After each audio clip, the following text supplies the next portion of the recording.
You mentioned Okongwu. He signed a Mhm. 4-year, $62 million extension with the Hawks this last week. Okongwu's minutes have increased in each of the Hawks' first 5 games, while Clint Mhm. Capela's have decreased. Mhm. Capela's is still the starter, but how do you think the Hawks will handle the center position going forward this season? And do you expect there to be a Clint Capela trade at some point? I honestly would say I wouldn't be surprised if they move Clint this season, but I still don't know if I see that happening just yet. It just depends on what the market is and what the return is. Hmm. I think it is significant that Onyeka has been closing a lot of the games. I mean, in the past we see, Clint Capella being the guy that coaches tend to turn to, but I do think Clint adds a lot of value to this team still, particularly when there are matchups that aren't necessarily favorable for Onyeka.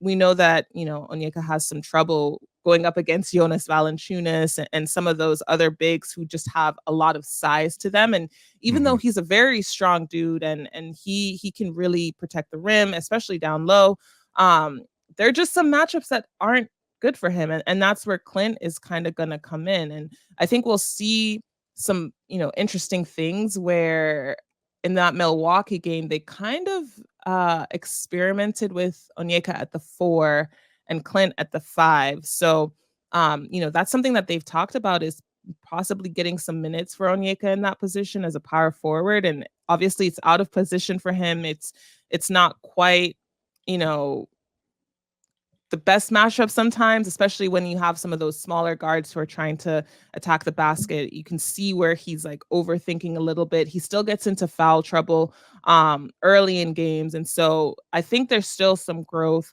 with Onyeka. And that's where the value of Clint is that you have a guy who, knows the game, who has the experience and who doesn't run into foul trouble. And you knew that. And you need that, especially because if you do move on from Clint at this point of the season, the guy that would be backing up Onyeka in some of those minutes would be Bruno Fernando. And that's not a knock on Hmm. Bruno. He does have, some skills and he's definitely in the NBA for a reason, but we've seen him have some trouble and he just hasn't been able to kind of get into a rhythm. So I think, the Hawks do definitely still need Clint, as I mentioned, particularly for bigger sized matchups. And I do think in the future, that's something that they're going to explore, particularly because he only has 2 more years on his contract. So, maybe they finish out the year with Clint or trade him in the offseason because he'll be on an expiring contract. It's a little bit more uh, enticing for other teams. But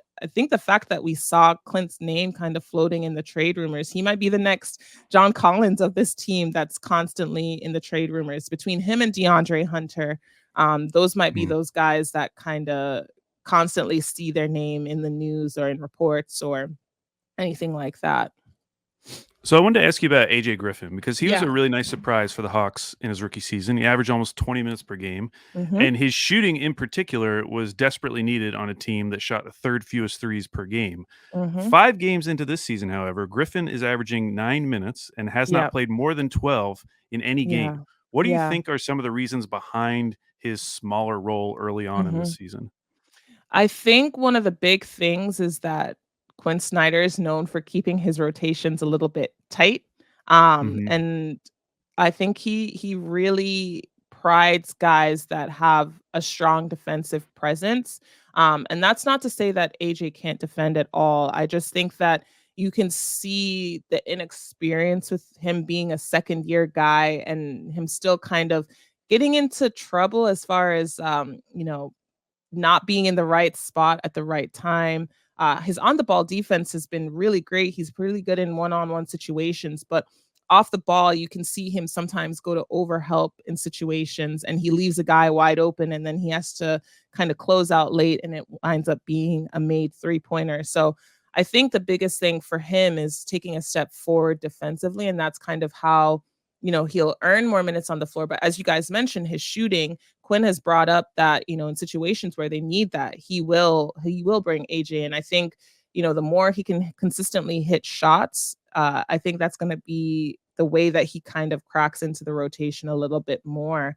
But he just he just hasn't quite been hitting them as much as we saw last season. And then when you Mhm. couple that with some of his defensive struggles, it's kind of hard to, in some ways, justify putting him out there, particularly with how Quinn wants to play the game. He wants them to score off of their defense. And if you're not getting takeaways, well, you're putting them in a bad position because they do oftentimes let their offense dictate their defense as opposed to the other way around.